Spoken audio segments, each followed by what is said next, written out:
নমস্কার, রেসিপি পঞ্চুর আরেকটি নতুন ইনফরমেটিভ ভিডিওতে সবাইকে অনেক অনেক ওয়েলকাম, অনেক অনেক ভালোবাসা।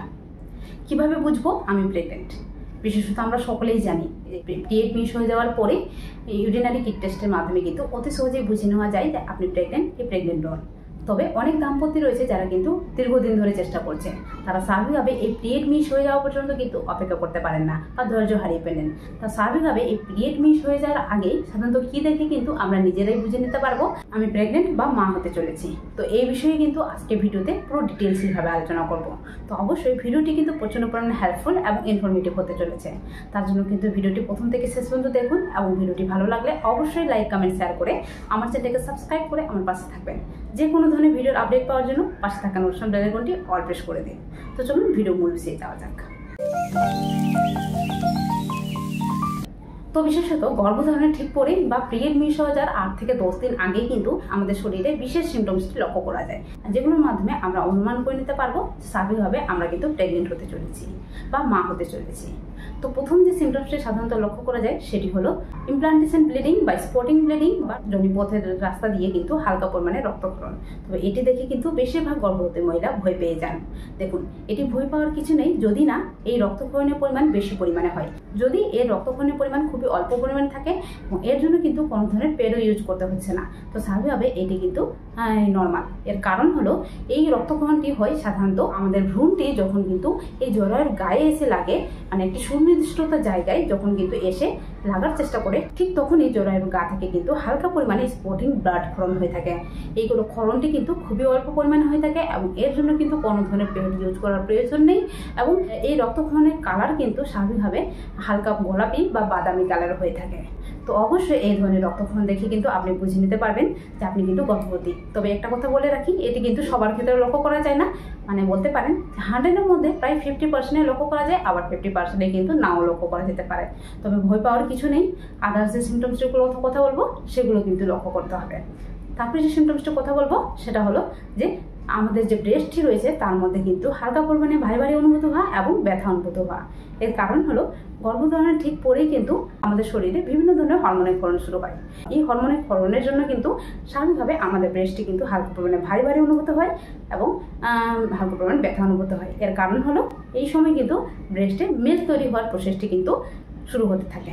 তো অবশ্যই এই সময় কিন্তু হালকা পরিমাণে ব্যথা এবং হালকা পরিমাণে ভারী অনুভূত হতে পারে। এছাড়াও যে সিমটমসটি আমরা লক্ষ্য করতে পারি সেটা হলো মর্নিং সিকনেস বা বমি বমি ভাব হওয়া বা বমি হওয়া।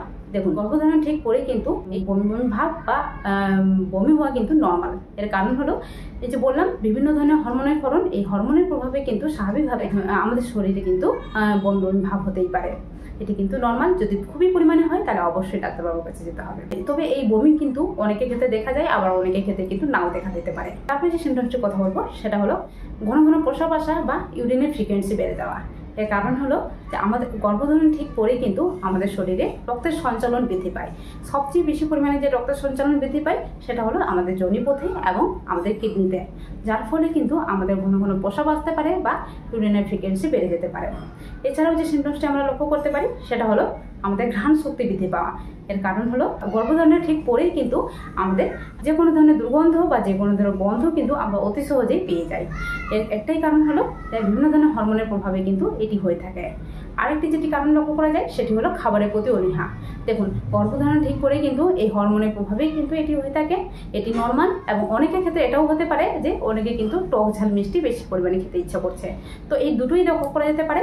এটি নর্মাল এবং এই ধরনের সিমটম যদি লক্ষ্য করা যায় তাহলে কিন্তু অবশ্যই বুঝতে পারবেন যে আপনি গর্ভবতী বা মা হতে চলেছেন। এছাড়াও কয়েকটি সিমটম যেটি হলো আপনার শরীর প্রচুর মানে ক্লান্তি লাগা এবং মাথা ব্যথা করা। এই বিশেষ সিমটমসগুলো যদি আপনি লক্ষ্য করতে পারেন তাহলে কিন্তু অবশ্যই বুঝে নিতে পারবেন যে আপনি কিন্তু গর্ভবতী বা মা হতে চলেছেন।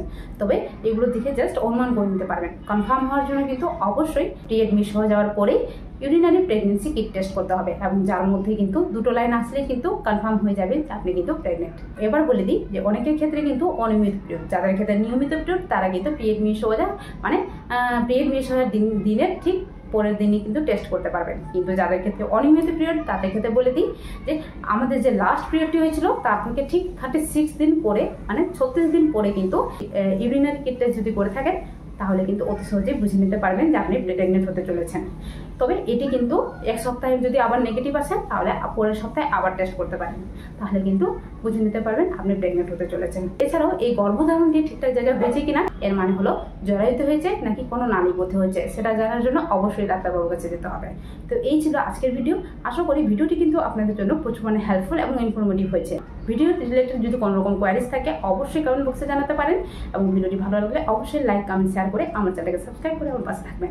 তো চলুন দেখা হবে আরেকটি নতুন ভিডিওতে। আজকের জন্য টাটা, সবাই ভালো থাকবেন, সুস্থ থাকবেন, সাবধানে থাকবেন।